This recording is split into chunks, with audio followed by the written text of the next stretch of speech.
So if you take any great startup and look backwards, you'll see that 90% of their growth came from like 10% of the stuff that they tried. So how do you find that 10% as quickly as possible?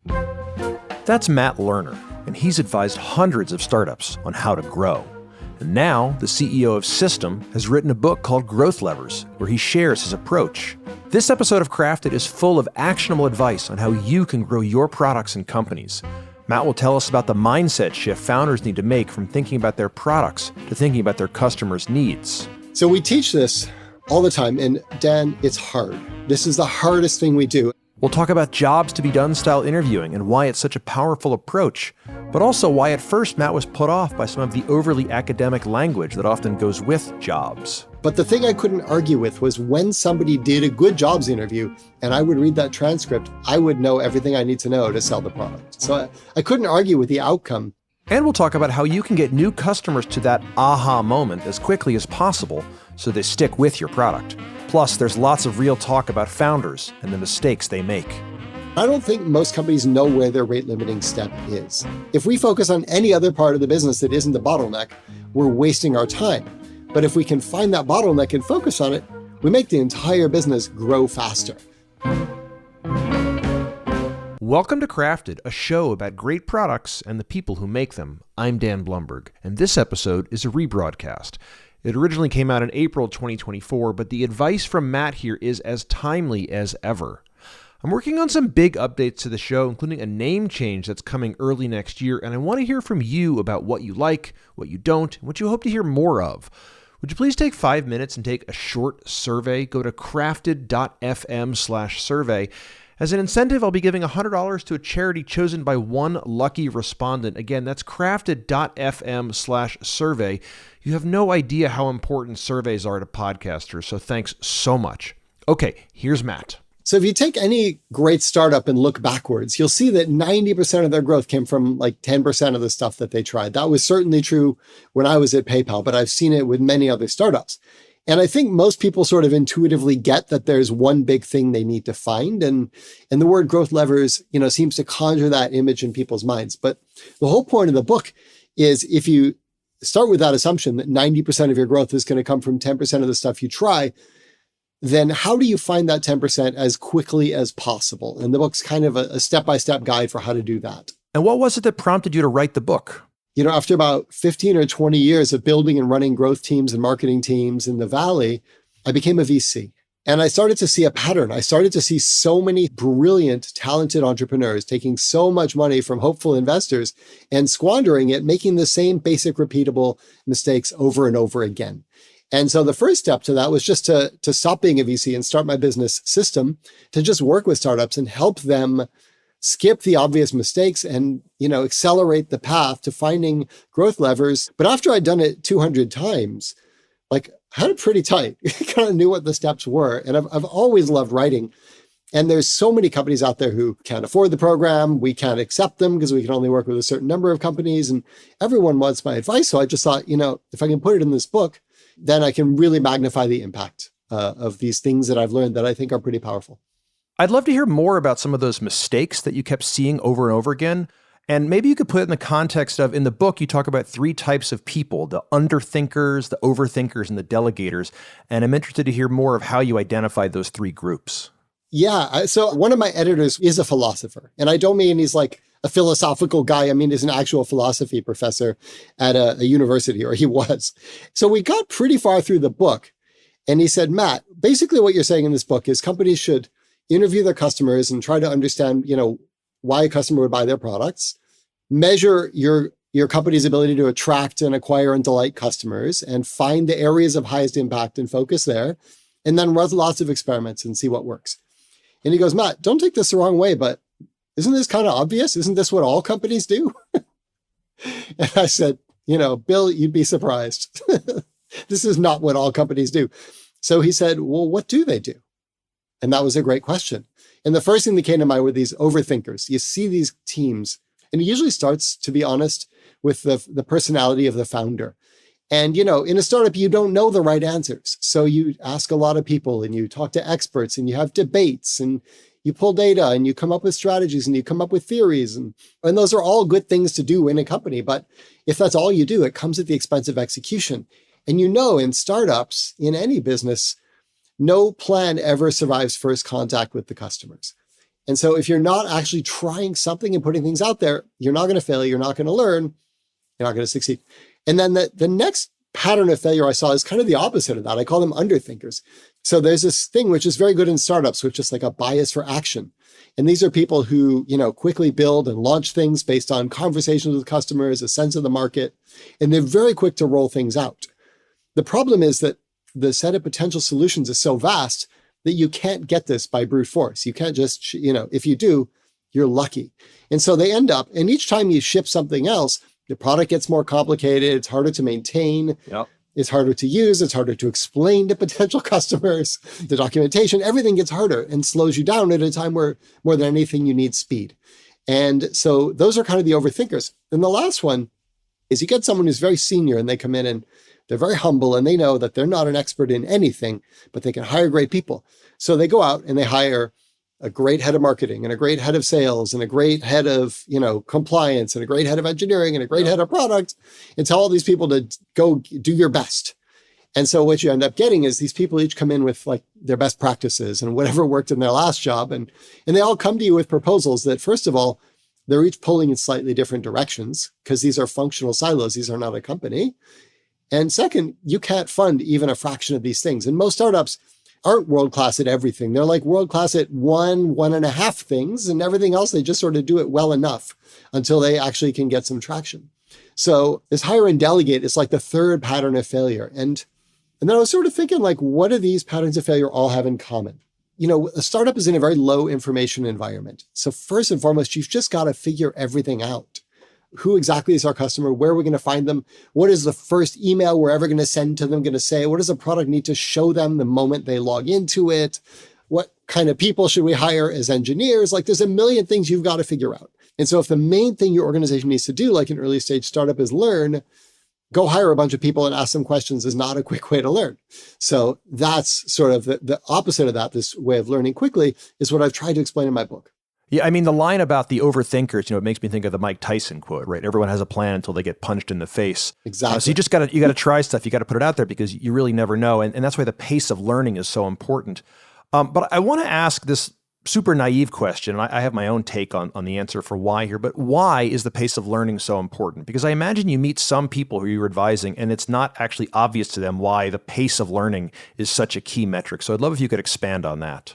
The simple, straightforward answer is in a startup, you've got, depending on your runway and your burn rate, maybe 1 to 2 years.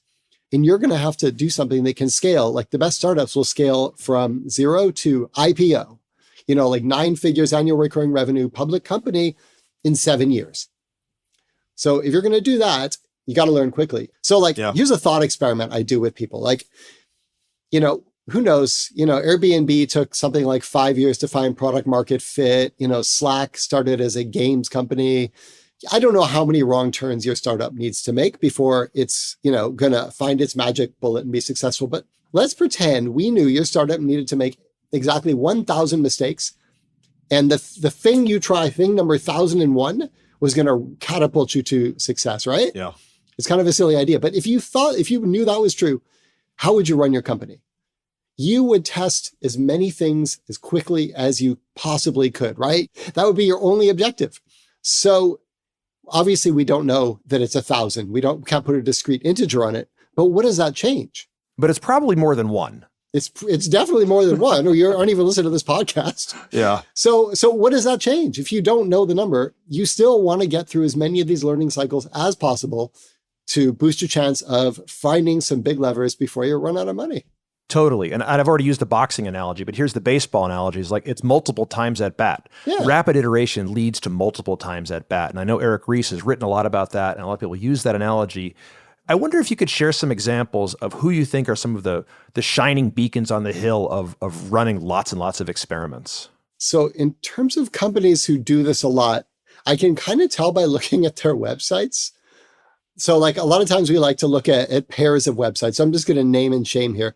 But there's 2 companies who make landing page optimization software. And that's obviously an area that demands a lot of experimentation. Their headline on their website says, "We are the number one landing page building software." That's nice. But the other one says, "Convert more leads. Build high converting landing pages with no coding required." And I know if I wake up in the morning and I need to optimize a landing page, I want to convert more leads and I want to build high converting pages with no coding required. So I can see they've been testing language and they know exactly the words that are in their customers' heads. So that company is Unbounce. You can go in the Facebook ad library and see, for any company that you're interested in, if you think their messaging is spot on, go see all the stuff they're testing. Go see how many different variants they're testing. And you can really get a sense for who's testing a lot. I love your notion in the book of a locksmith moment, and I think the Unbounce example is a great example of that. But can you explain what you mean by a locksmith moment? I got this idea early on in my time at PayPal. I was living in an apartment complex in San Francisco, and there was like a main gate that opened to a courtyard where all the apartments were, and everyone had a key to that main gate. And I came home one day and there was a sticker on the gate and it said 24-hour emergency locksmith, and it had a toll-free phone number. And I thought, this is a really smart locksmith. She could have bought ads on podcasts or on the bus or in the yellow pages. I wouldn't have remembered any of that stuff, because the place I'm going to be when I suddenly need a locksmith more than anything else is like right here, locked out of my apartment complex because somebody squirted glue in my lock or a key broke off or something like that. Yeah. So she figured out exactly where I was going to be at the moment I realized I needed her product more than anything else.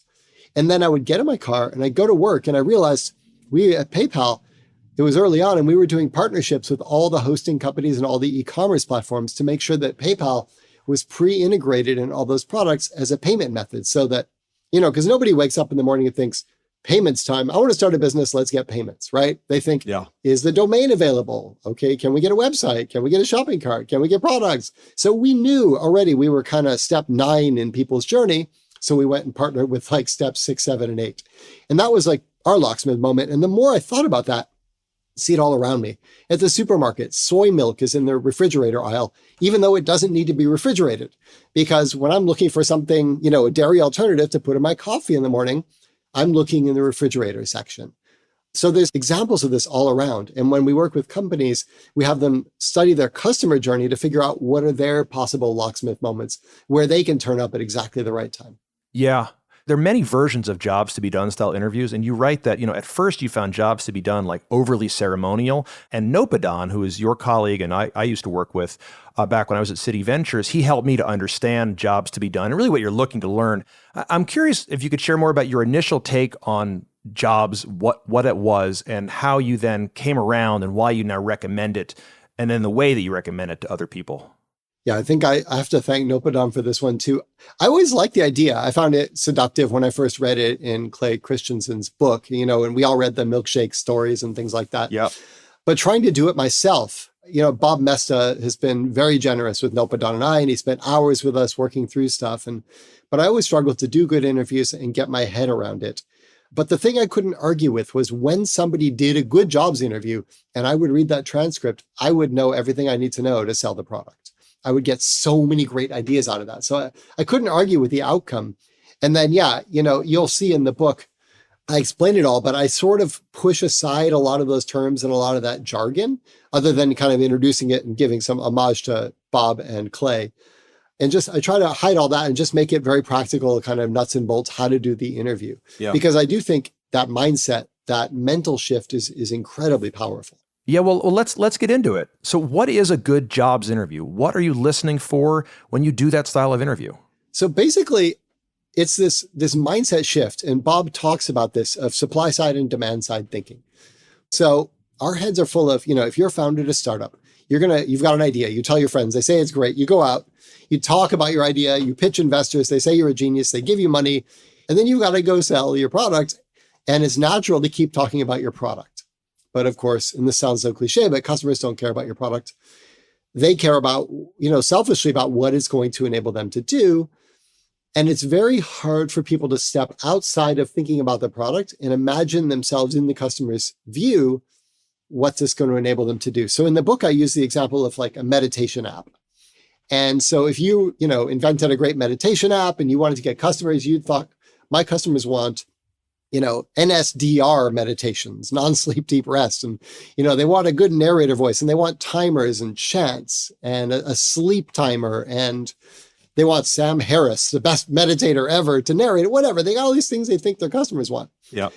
No customer wakes up in the morning and thinks, I wonder if I can find Sam Harris meditations, right? A few people do, but everyone in the world needs to meditate. And most people who need to meditate are thinking, I need to sleep better. I need to calm down and focus. I need to be able to be present with my children after work so I don't ruin my marriage. These are the things that normal people think about. They don't think about chants and mantras and binaural beats, right? And so to just kind of be able to jump over that wall and say, okay, a person who needs to meditate, what do they really want? They want focus. They want, sleep. They want to relieve stress and anxiety. Yep. Yep. So the goal of a good jobs interview is to get you to be able to understand the world from that perspective. So how do you do it?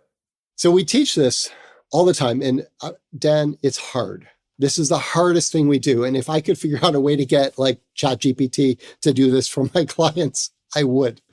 But the first thing is people sit down for an interview, and the first thing you want to know why they bought your product and how they found it. So you're going to say, how did you hear about us? And why did you buy our product? And those are just the worst questions, because how did you hear about us tells you the last mile in a 10-mile journey, right? How did you hear about our meditation app? Well, I my friend Dan told me about it. It's okay. So you just woke up this morning, decided you needed to meditate, and asked Dan? No, you've been stressed. You've been sleeping badly for 4 years.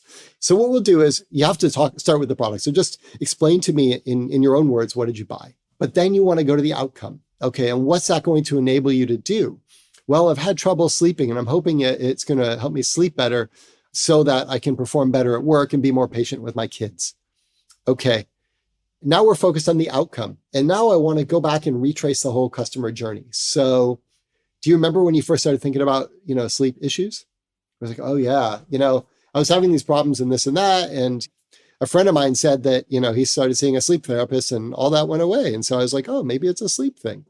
So what'd you do next? Well, I tried a sleep therapist and that didn't work because blah, blah, blah. So you start with the outcome, and then you go back to the beginning of the journey. And then you just follow that journey and ask the customer, okay, and then what did you do? And then what did you do? And then they're going to, I was just literally my last call I was on, this guy had bought a mountain bike. They're going to say something ambiguous. So this guy, I was why did you pick this brand of mountain bike? And he's the company has a great ethos. What does that mean? Yeah. And why is that important to you? What's an ethos? What is that? Can you explain it in your own words? What is their ethos, right? So they're going to say weird things. Just unpack those things. And basically, I want to go through the whole story, but what I'm listening for are 4 things. Well, 6 things, actually. One of them is what's his outcome? What are they trying to achieve? 2 is, what are the bad things? Well, not sleeping. What was that like? Oh, my kids, blah, blah, blah, this at work, problems, too much coffee, vicious circle, whatever. You want the bad stuff. And then there's things that stop people from adopting your product, which are going to be anxieties and inertia. Then the other 2 things are going to be those locksmith moments I talked about and alternative solutions. Now, as a marketer, I'm going to get a list, 6 lists of all these things. But the action, sort of in a gambling sense, is going to be in one of these buckets where I'm going to want to focus first. So, it might be nobody even thinks there is a solution out there. And so you're just going to play up the pain first. Or maybe, it's weight loss. It's a super saturated category, and everyone knows there's lots of solutions, but they're really cynical about them. So you're going to start with the anxiety. So you got to figure out low hanging fruit. Where are the most customers getting stuck? So in that photo book example, it was anxiety.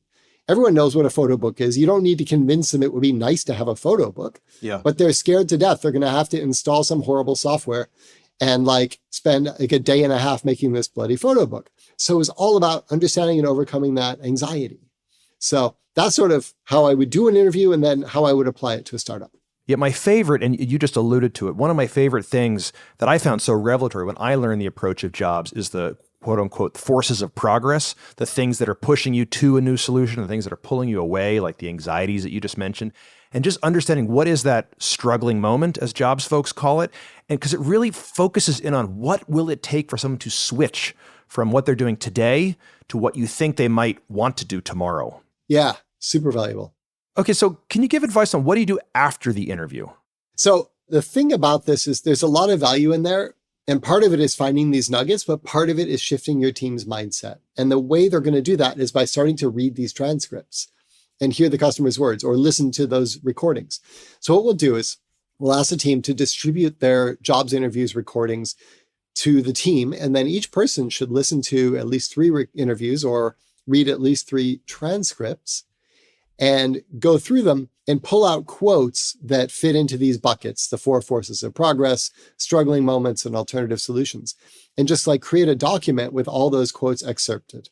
Obviously, LLMs could do this faster and easier, but then people wouldn't be reading these words. And part of it is we need to catalyze this mindset shift. So then you'll go through and you'll sort of consolidate that into, and I've got a template in the book, but a customer journey canvas that sort of shows, here's where it starts and here's the push and here's the alternative solutions and blah, blah, blah, and the desired outcome and all that, onto like a single sheet that really documents the customer journey for one of your outcomes. Tell me about growth sprints. What is a growth sprint and how do you organize one for success? So the last piece of this, once you've done your jobs interviews and you've kind of mapped your growth model and found leverage in your business, you're going to have a lot of ideas, more than you could ever test. So growth sprints are basically 1 to 2 week sprints where you're doing an experiment to test an idea that you have. And the idea here, and the way this is different from product sprints, is they're very quick, often don't involve engineering work. You're basically just going to say, we have this idea. What's the riskiest assumption and what's the quickest way we can test it? And unlike a product sprint and a growth sprint, the majority of your tests fail. Like if the majority of the features you built and launched failed, that would be a horrible company. Actually, I think I worked there once. But with growth experiments, you should be bold. If everything works, you're not being bold enough. So we'll just have teams come up, look at your backlog. What are the things that have the biggest potential impact? What are the riskiest assumptions? And what are the quickest ways we can test those? You make predictions. You write a hypothesis. Everybody makes predictions to spread the learning and eliminate hindsight bias, to force the thinking. You run the experiment. You share the results with the team. And then most people are surprised because most of them were wrong. And then you think about, well, why did we get that weird, unexpected result? You do follow-ups. You look at your data. You figure out your next experiments. And everyone gets a little smarter. So even though each of these experiments tends to fail, the net result is even the failures make you smarter. And that gets you closer to figuring out, the thing that's really going to work.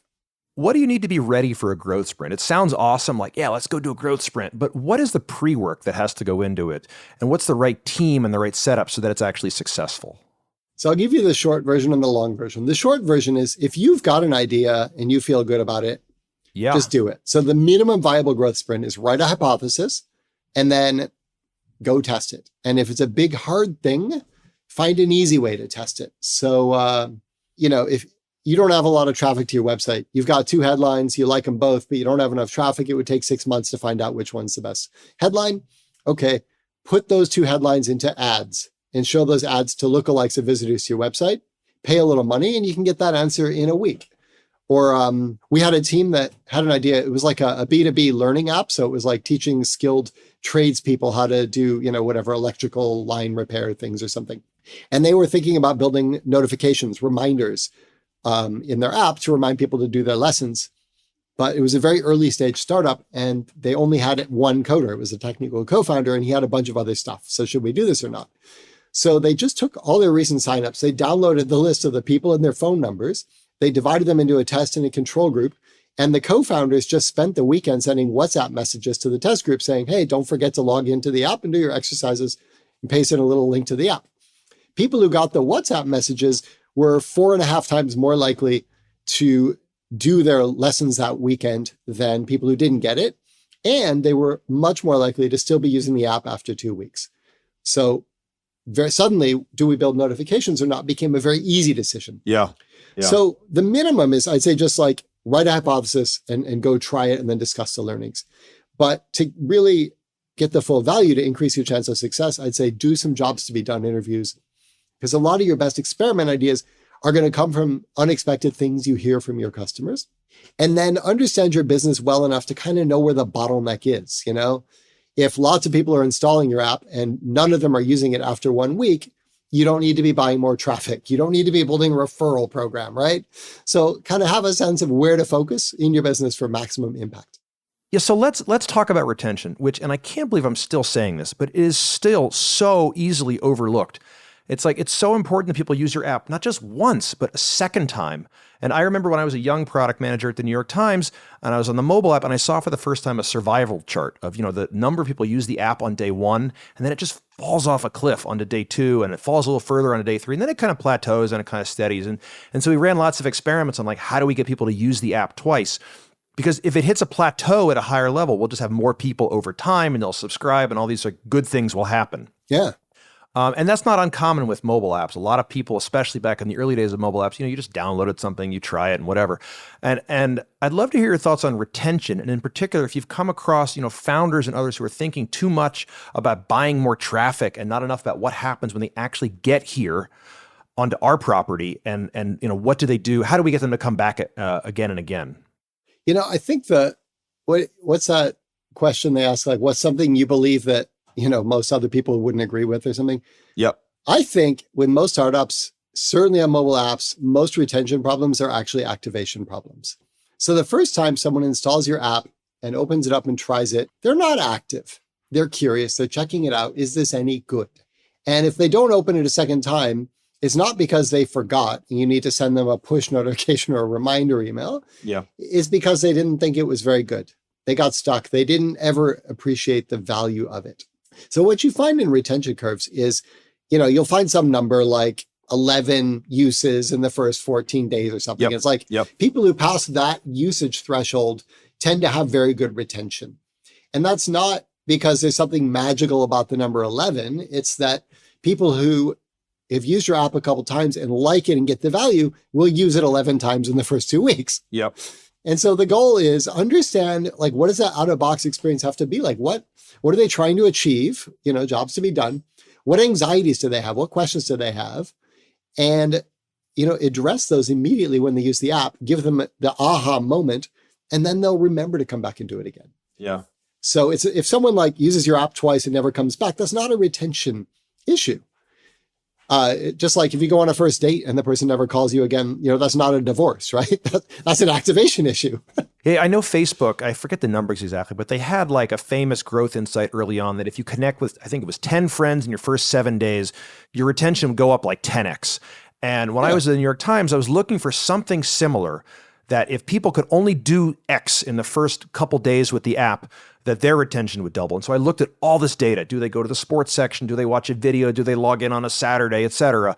And found this simple insight, but very actionable, which is that retention would double if people would read just one article. And if they read a second article, their retention would double again. And because, you can scan headlines and never actually open an article. And so once we had this insight, we could run all these experiments, some with notifications, but most were around headline writing or different presentation in the mobile app. And, lots and lots of things we could do to just help people get to that first article. Or Netflix early on when it was DVDs by mail, they figured out that if they could get people to find 3 titles that they would add to their queue in the first 90 seconds, they had much higher conversion rate to sign up. Yeah. So you just got to figure out how does the user, what's the value of the New York Times? You find a good article, right? Yeah. And how do you get them there quickly?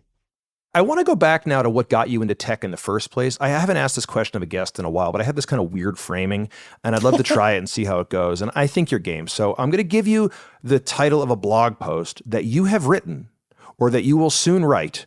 And I'd like you to write that blog post for me right here. Okay. Are you game? Let's try it. All right. So here's the title of the blog post that you are writing right now. The title is Everything I Needed to Know About Helping Startups I Learned at an Oil Refinery. I know where you got that.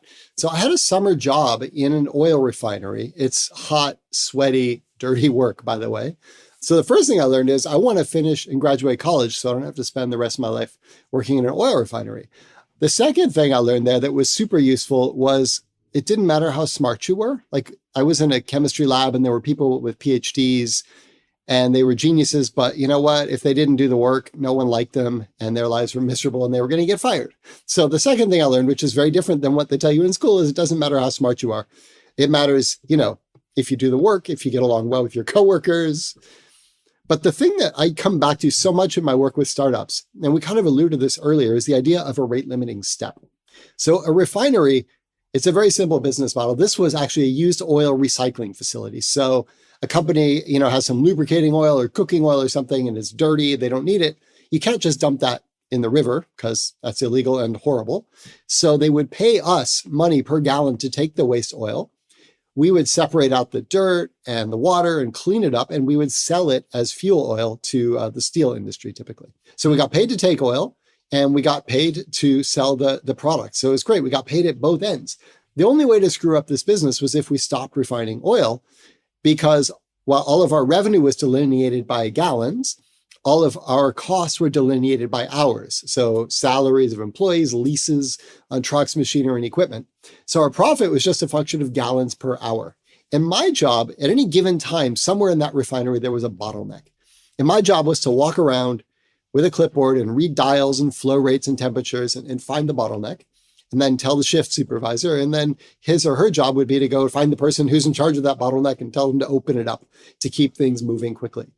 And I realized that the tech businesses are the same way, like we talked about. If no one's using your product a third time, you don't need to be buying traffic. And it's such a simple insight. And I don't think most companies know where their rate limiting step is.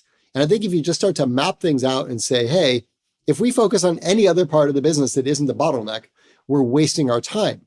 But if we can find that bottleneck and focus on it, we make the entire business grow faster. So figuring that out, if you don't know where it is, like job one is just go figure out where is your rate limiting step. Awesome. And I'm especially interested in your take on how writing a book, like literally physically printing a book, is not a terribly agile process. It's much more of a big bang launch than you might do digitally. Yeah, I know. I tell everybody like to experiment 1 week growth sprints. And then, it took me 2 years to write this book. And most books don't ever have any positive impact, for their authors. Most books don't sell very many copies. So this is kind of the opposite of lean and the opposite of everything I teach. And the only reason I did it is because I very much deeply wanted to do it. I love writing. I love thinking about this stuff. And, my business, this isn't a startup. I'm not trying to make anyone $1 gazillion. I started this business to explore ideas that I'm really excited about. And for me, like putting those ideas into this book is very much my goal and my purpose and something I love doing. And when I got the book back from the editor and read it, I absolutely loved it. And I thought, if nobody else ever buys a copy, this is a success because I've written the book that I want to write. So not a best practice, not agile, not anything I'd recommend you do unless you really can't stop thinking about doing it. Yeah, that's awesome. I'm so glad you did. I'm so glad it's working out. Matt, thank you so much. My pleasure, Dan. This was a great chat. That's Matt Lerner, and his awesome book, nice and short, lots of pictures, is Growth Levers. I'm Dan Blumberg, and it would mean a lot to me and the growth of this show if you could please share Crafted with a friend. Word of mouth is by far the best growth lever for podcasts. Just tell one friend. Go on, DM them right now. Please tell them to go to crafted.fm. That's also where you can go to sign up for the show's newsletter and hear about those big updates that I promise are coming soon.